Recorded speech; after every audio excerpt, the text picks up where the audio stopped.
Hello and welcome back to another episode of the Footy Frontline, your My Betting Mates AFL podcast, where we'll go through all of the big talking points from another exciting round of AFL and look at the week to come. My name's Matthew Galea, replacing Oliver Caffrey this week, who's missing this week due to the birth of his son. So congratulations, Ollie. And I'm joined once again by Nick D'Urbano. Welcome, Nick. No, thanks again for having me, Matt. Yeah. So, another big weekend of AFL footy, and I know you were watching the game, so we had a couple of talking points to run through, and I guess all eyes were on Collingwood Carlton, always a big match in any round, no matter the circumstances. But it was a really great game of footy. How did you sort of see that one? Yeah, an incredible game on Friday night. Big crowd down at the MCG for that one. I mean, it went right down to the wire. You know, Nick Daicos stepping up right at the end there and kicking an amazing goal on the run to ensure the Pies got the job done. It was looking a bit ominous, looked like we might see back-to-back draws. I mean, when do you ever see that? But in the end, the little master stepped up and scored such a great goal. It was an interesting game because I think, you know, Carlton started really strongly. They looked like they were starting to get a bit of the ascendancy, but Collingwood were able to shift the momentum. They got control of the territory. They started to get control in the midfield as well, even without some key players like Jordan De Goey and Tom Mitchell in the midfield. So, you know, they did a great job at nullifying Carlton's midfield, and that was going to be a big part in allowing them to win, so Carlton's key forwards couldn't get on top. But really, wastefulness kept Carlton in the game. Collingwood missed a lot of good opportunities in the second half to put the game away. It opened up the door for Carlton to keep coming back, and in the end, I mean, I think Collingwood were certainly worthy winners when you look at all the numbers. It was all in their favour. And it all started in the middle. The likes of Scott Pendlebury, Jack Crisp and co, Nick Daicos as well, we've spoken about, were all sensational. And it's a big win for Collingwood because, you know, after coming off that draw against Essendon, as much as it wasn't a loss, it's not necessarily the sort of result you want against an old rival. So getting the win against Carlton, it gives them a bit of confidence now, and they've now undefeated in 5 games, 4 wins and a draw after that tough start to the season, and now starting to make some inroads going into quite a lean stretch of games coming up where I think they can really start to make some inroads on the top 8. Yeah, you mentioned that conversion being a bit of an issue. Like you said, if you just looked at the key stats, it paints probably a prettier picture than the actual score did. And like you say, they do have this run of games coming up now where they can really start climbing up the table. But you know, how important is fixing that issue going to be in burying these games when they get the opportunities? Absolutely huge, because you look at the last 2 weeks, they smashed Port Adelaide a couple of weeks ago, but they missed a bucket load of chances in that game. They just needed one to go right against Essendon, but they missed a bunch of those on Anzac Day. Yeah. They even kicked a few out in the full late in that game from Brody Myercheck, who missed a couple chances, just needed to kick a point. But you look at it against, you know, when they were playing against Carlton in the last quarter, when the game was there really on the line, they missed a lot of good opportunities to really kick ahead. And I mean, it is a moot point now because they won, but certainly conversion is something that needs to be looked at in the coming weeks. They're now going to be without 2 more forwards this weekend against West Coast, already without Dan McStay, but Bo McCreary was concussed and Lockie Schultz is facing a 1-game ban for striking. So it looks like there'll be an opportunity for some of the youngsters to come through and maybe stake their claim. But yeah, in some of those games coming up, I think they certainly want to, you know, get their percentage up as well, because their percentage is still quite low. So getting those big wins, but then also in those tougher games as well coming up, that they want to try and, you know, get those wins on the board, because some teams will make them pay who have perhaps a more potent forward line, and Carlton were very accurate on Friday night and they almost made them pay, and they've got such a potent forward line at that. It was just Collingwood were able to really control everything else. So yeah, it could come back to haunt them, but I think in the coming weeks it'll be important for them to really try and, you know,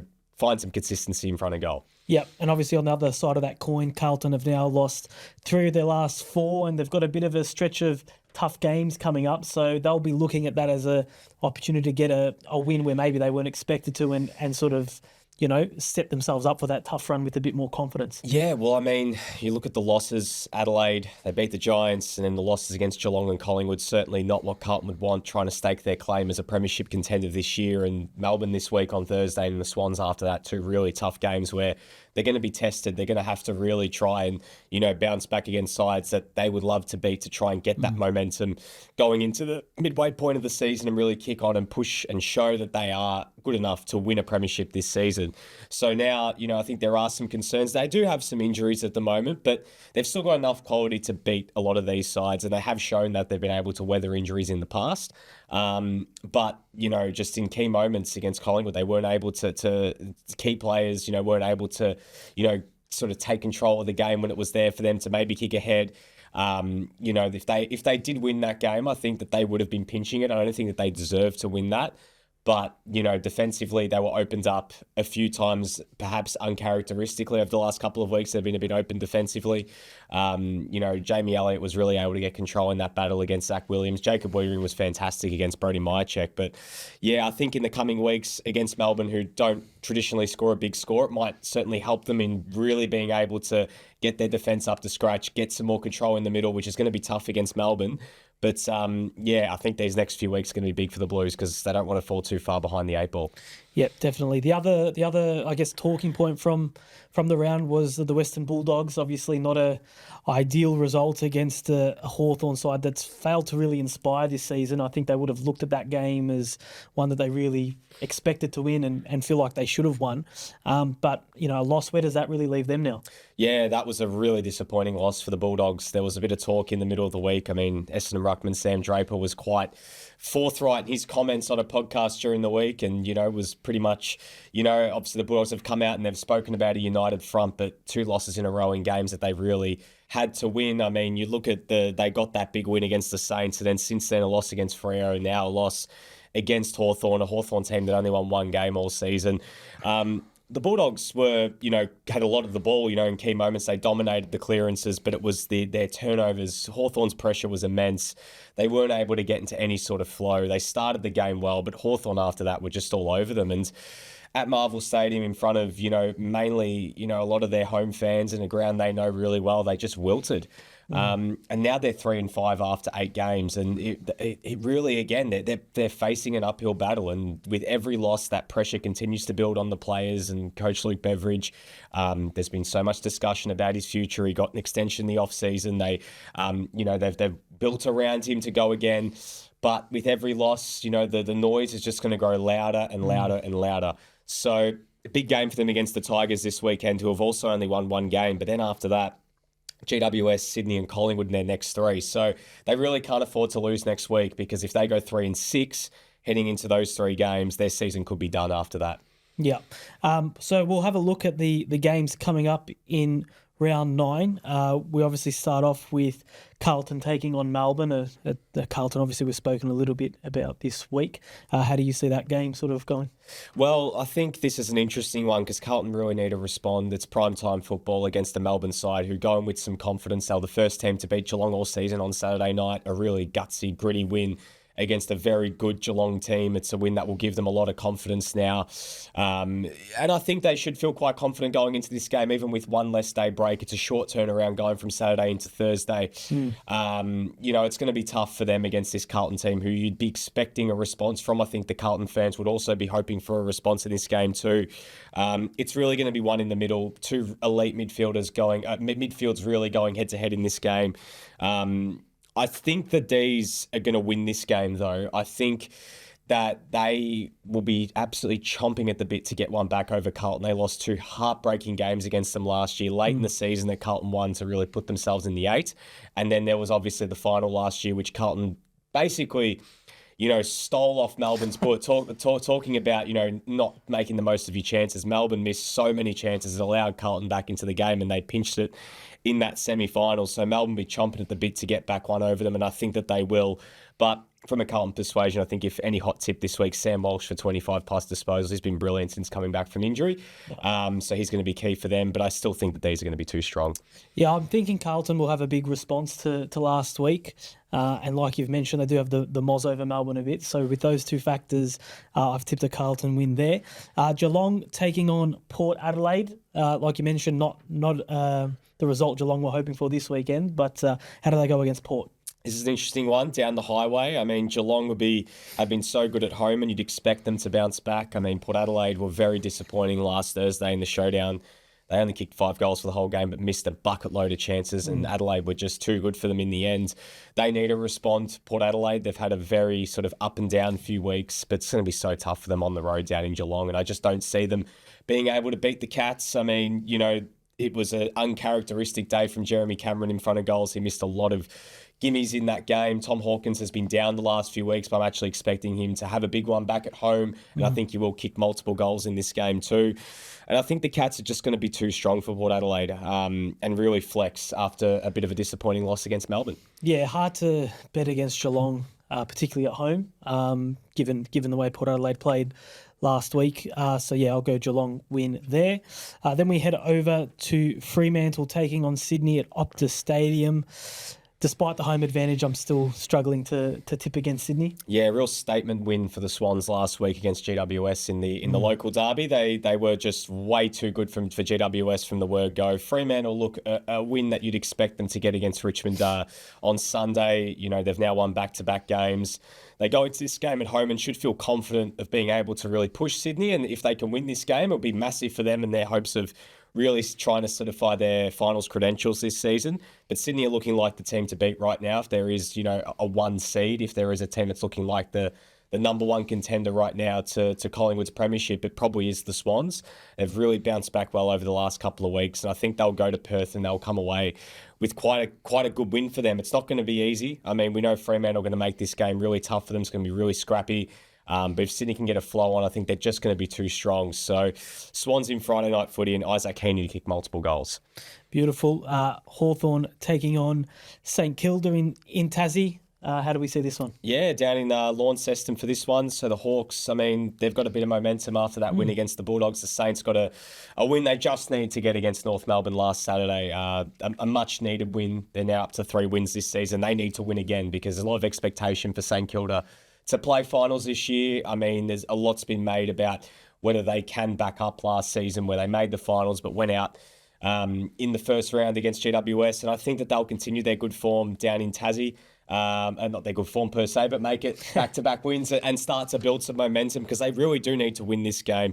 But Hawthorn, I think, have turned the corner last week. It was a really gutsy win against the Bulldogs, but I think St Kilda will make it back-to-back wins and start to make some inroads on the 8, and Jack Steele looking good for 25+ in this game as well. Yeah, Hawthorn obviously a big morale-boosting win last week that maybe a lot of people wouldn't see them having picked up. So I think that will serve them well heading into this one. But I do agree with you. I think St Kilda will get the win there.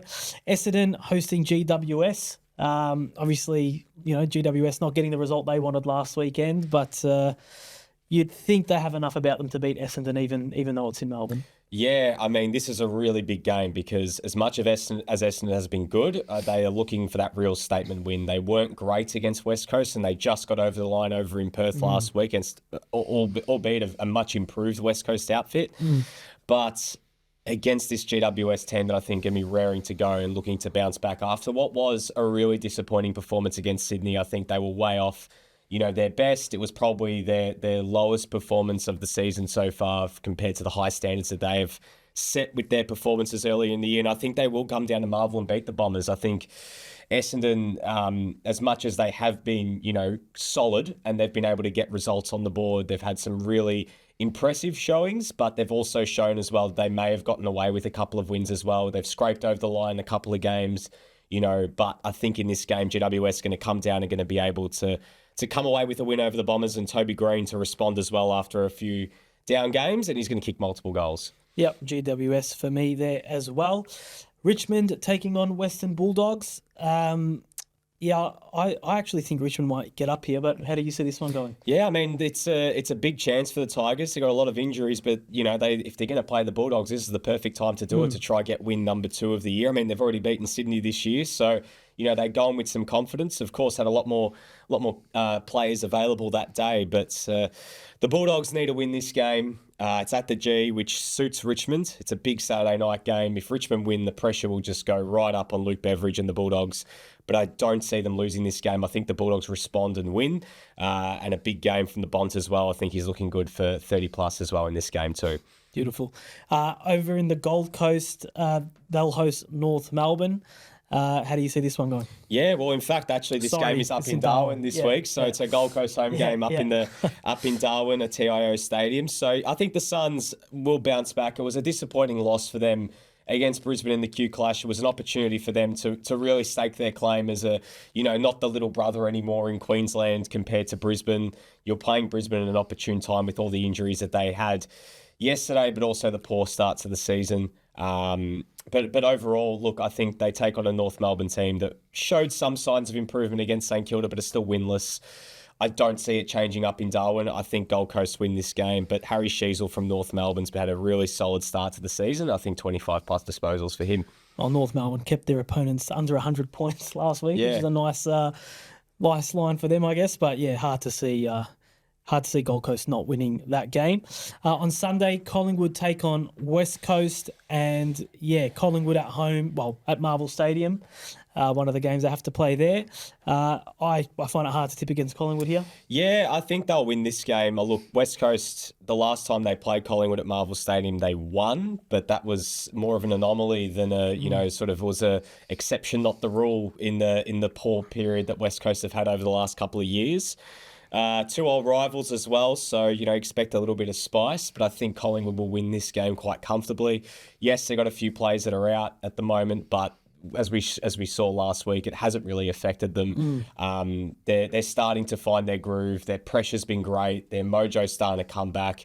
Even at Marvel, where Collingwood historically haven't been great, they're one of those teams that don't enjoy. I think deep down, playing at the Docklands. If they could, they'd love to have this game at the MCG, but I think they'll come away with a win on Mother's Day and defeat West Coast at 1 p.m. Nick Daicos will have a big one as well, 30-plus disposals for him. Yep, and the round concludes with Adelaide taking on the Brisbane Lions. Brisbane, obviously, with a lot of injuries, which might hurt their case in this one. Do you see them overcoming that to get a win at Adelaide Oval? No, I don't. I think Adelaide are going to continue their bit of a good run at the moment and make it 3 wins on the trot heading into a big game against the Pies next week. It was a good win for them in the showdown, which really keeps their season alive. And after such a disappointing start, they've actually had some pretty good scalps in the last couple of weeks. And arguably, they should be going into this game off the back of 4 wins in a row. So they've refound their mojo. They're hitting their straps. And I think Brisbane, with the 2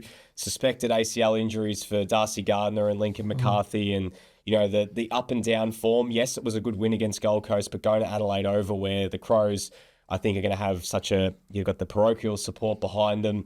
I think they're going to come away with a win, and Jordan Dawson looking good for 25 plus disposals. I'd love to tip a Brisbane win for new dad Ollie, but I have to back Apologies, Adelaide Ollie. there as well.